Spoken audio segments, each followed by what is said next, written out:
Hi hello బాగున్నారా? ఈరోజు నేను రైస్ కుక్కర్లో ఇడ్లీ పెడుతున్నాను అనమాట. నేను గ్యాస్ స్టవ్ కొంచెం ట్రబుల్ ఇచ్చింది, సరే అని చెప్పి ఈరోజు నేను రైస్ కుక్కర్ యూస్ చేస్తున్నాను. దీంట్లోనే ఇడ్లీ పెట్టేస్తున్నాను అనమాట. దీంట్లో స్టీల్ ఇడ్లీ ప్లేట్స్ ఉంటాయి కదా, అవి పెట్టుకోవచ్చు హాయిగా. నేనేం చేశానంటే వాటర్ పోసి ఒక కప్పు పెట్టి ఆ తర్వాత నేను ఈ ప్లేట్స్ పెట్టాను అనమాట. ఎందుకంటే వాటర్ మునక్కుండా ఉండాలి కదా, అందుకని ఇడ్లీ పిండి వేసాను. నైట్ మార్నింగ్కి పులిసిపోయిందనమాట, అదే ఫర్మెంటేషన్ అయిపోయింది. ఇప్పుడు నేను కొంచెం పిండి తీసుకొని ఉప్పు కలుపుకుంటున్నాను. అంతా ఉప్పు కలిపి పెట్టేస్తే మనకు పిండి లూజ్ అయిపోతుంది అనమాట, పులుపు కూడా వచ్చేస్తుంది తొందరగా.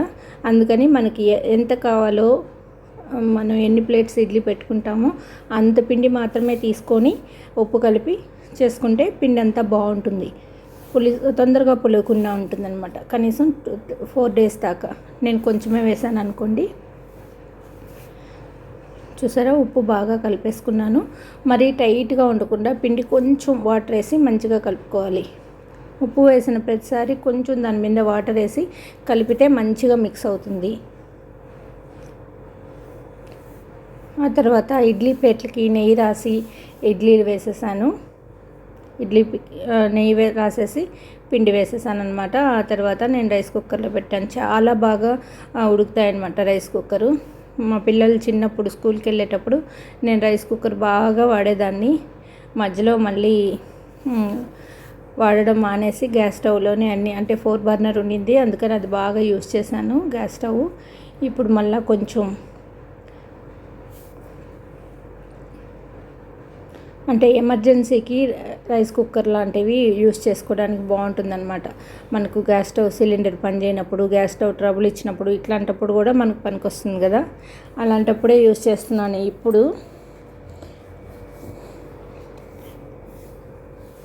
చూసారా, ఇడ్లీ పెట్టేసి దాంట్లో నేను కప్పులో వాటర్ పోసి పెట్టి ఆ తర్వాత పెట్టాను. ఇట్లా పెట్టేసి మూత పెట్టేస్తే ఒక 5-10 minutesలోనే అయిపోతుంది. మనం తీసి చూస్తే నీట్గా వస్తాయి. రైస్ కుక్కర్లో ఇడ్లీ పెడితే మటుకు చాలా బాగా వస్తాయి అన్నమాట.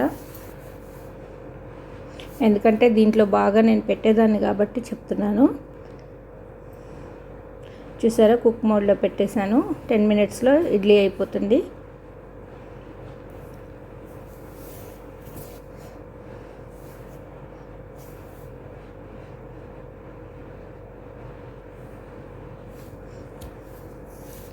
ఇడ్లీ రెడీ అయిపోయింది. చూసారా, అలా పొంగినట్టు బాగా పొంగుతాయి కూడా దీంట్లో ఇడ్లీ.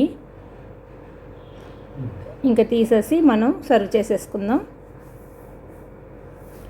నేను only 2 plates 3 plates idli stand ఉంటుంది కదా, అవి పెట్టేసుకోవచ్చు, బాగా సరిపోతుంది. కొంచెం కాలుతుంది కాబట్టి క్లాత్ తీసుకొని దాంతో పట్టుకున్నాను. ఆ తర్వాత మనం ప్లేట్లోకి సర్వ్ చేసేసుకుందాం. ఎంతో ఈజీగా మనం రైస్ కుక్కర్లో కూడా ఇడ్లీ ప్రిపేర్ చేసుకోవచ్చు. అంటే ఎప్పుడైనా గ్యాస్ ట్రబుల్ ఇచ్చినప్పుడు, సిలిండర్ అయిపోయినప్పుడు, ఇట్లాంటివి ఉన్నప్పుడు ఇడ్లీ పెట్టుకోవచ్చు. దీంట్లో పప్పు చేసుకోవచ్చు, పాలు కాచుకోవచ్చు, డైరెక్ట్గా గిన్నె కూడా పెట్టచ్చు. గిన్నె పెట్టకుండా కూడా స్టీల్ గిన్నె, మరీ పల్చగా, అంటే పల్చగా ఉండేది కాదు, మరీ థిక్గా ఉండేది కాదు, అట్లా డైరెక్ట్గా కూడా అన్నం ఉడికించుకోవచ్చు అనమాట. నేను మొన్న అలాగే ఉడికించాను ఒకసారి. ఈసారి వీడియోలో అది చూపిస్తాను అనమాట. కరివేపాకు పొడితోటి ఇడ్లీ సర్వ్ చేసుకుంటున్నాం. ఓకే అండి, బాయ్ అండి.